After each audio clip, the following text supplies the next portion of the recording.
Hi, I'm John from PGP Wedding Films, and welcome to Say Yes to the Best, where we talk to the best wedding pros to give you wedding planning advice. Check us out on YouTube and Instagram. We have new content coming out for you all the time to help you with your wedding planning. So today I'm with Madisyn Smith of Pampas and Poppy Co. How are you doing, Madisyn? I'm good. How are you? I'm doing great. So can you tell me a little bit about your company? We are a full-service wedding and event planning company based in the Philadelphia area. We offer full-service planning as well as wedding management. And if you don't find a package that works for you, we are also able to customize something for you as well. I know today you wanted to talk to our couples about how to make the ideal timeline. Yeah, so I have 5 really good tips that I definitely want to talk to you guys about today.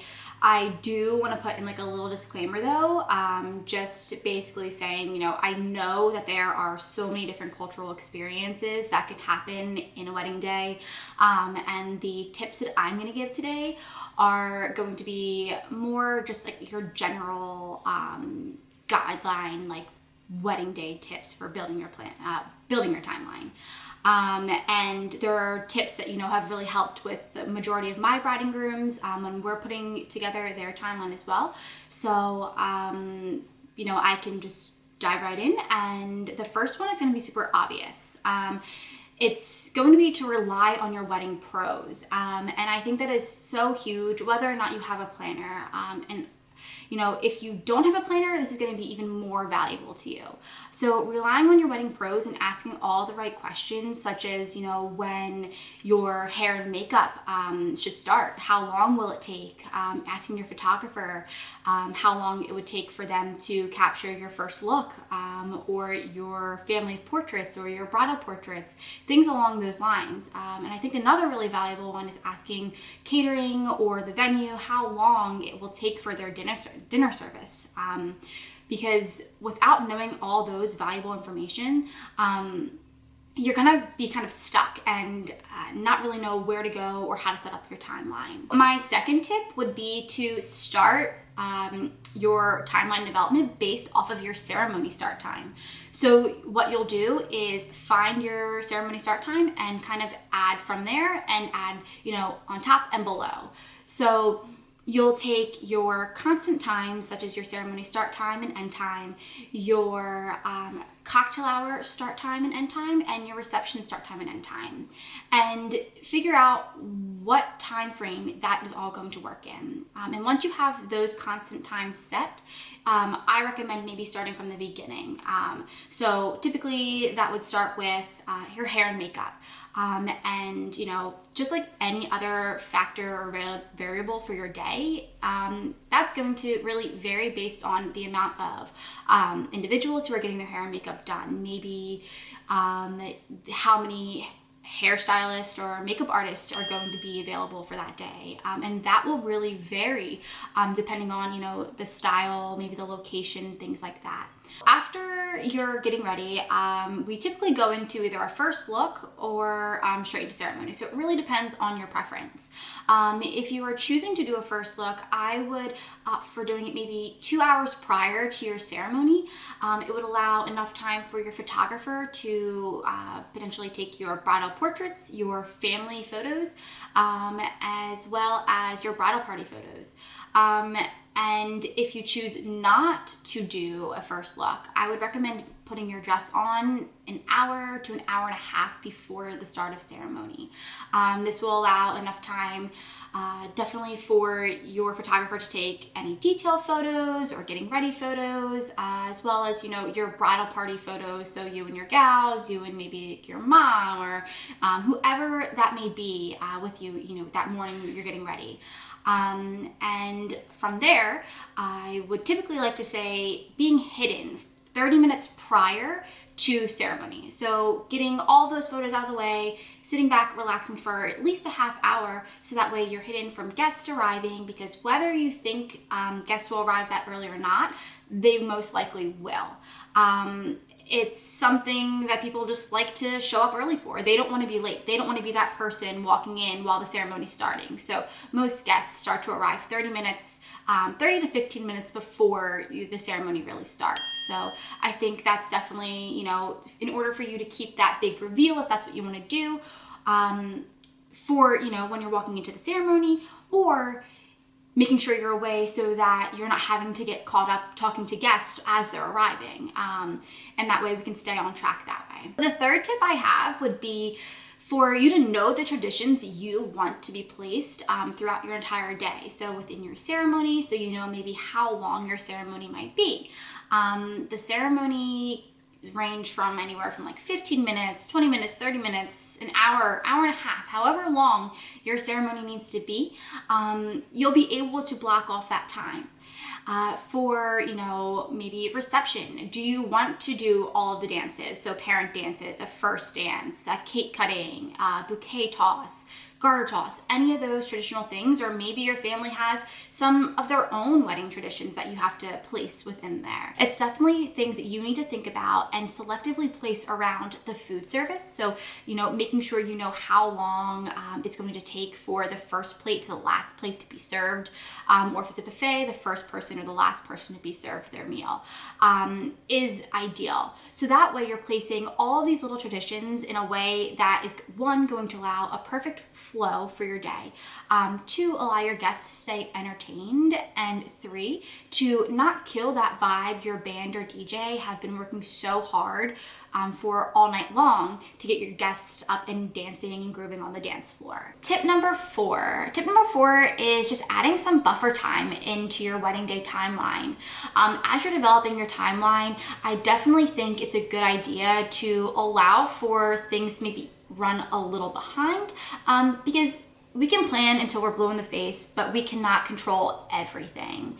And I think an excellent way to add in some of that buffer time would be to allow 5 minutes per toast. So tell your speakers maybe you're allotted 2 to 3 minutes, but give them those 5 minutes, because someone might speak a lot longer than 5 minutes, some might speak a little less than 5 minutes. So having that little bit of a buffer time in there will allow you to stay on track for your day. Adding 5 minutes per tradition would be another great option as well. Typically a dance will maybe be like 2.5 minutes, but allowing that 5 minute time frame in there will allow a little extra time throughout your day. That way you're not feeling rushed or feeling like you have to stay on time. So my fifth and final tip would be, if you're going to be breaking up open dancing or dancing on the dance floor, I would recommend making it worthwhile for your guests. Grouping all of those traditions together, like toasts and dances, so your first dance, your parent dances, would probably be ideal. And then grouping the cake cutting, bouquet toss, garter toss together would also be another great option. That way, you're not killing that vibe. Like I said earlier, your DJ and band are working so hard to do and get your guests up dancing on that dance floor. If you're choosing to not maybe do a bouquet toss or garter toss, maybe think about moving that cake cutting up to where maybe the dances would be, or maybe grouping them in a different way that would make sense for your night. That way you're not having to break up all of that hard work the DJ and band have really tried to accomplish. I think that is absolutely underrated. I did one wedding, it was years ago, and nobody was dancing. And I'm, as the videographer, I'm standing around with nothing to film but people, eating. And all of a sudden there's maybe like 20 people on the dance floor. I'm like, all right, I have something to do. And then the DJ breaks into like one of those breaks into one of those anniversary dances where you have all the couples and you send them off the dance floor. No one came back to the dance floor the rest of the night. So, anything you can do to keep your guests on the dance floor happy and having fun is going to help. So you don't want to have them stopping every 5 minutes. So I think that's really, really great. Yes, I think that is such a great thing. Like, it's so hard for the DJ and band to get everybody up there because not everybody might be a dancer. Some people would maybe rather sit in their chair and just sit back and relax while, the DJ and band are there and they're trying to do the best they possibly can do. So for you to help them out and grouping things together, I think that is a huge thing, and they will completely love you for that. So what is the biggest mistake you see people make when they're coming up with their timelines? I think the biggest mistake would be and maybe not necessarily a mistake, but maybe just not necessarily knowing the reality of like what a timeline should look like would be not allowing enough time for their vendors, or even for themselves to get everything they need done that day.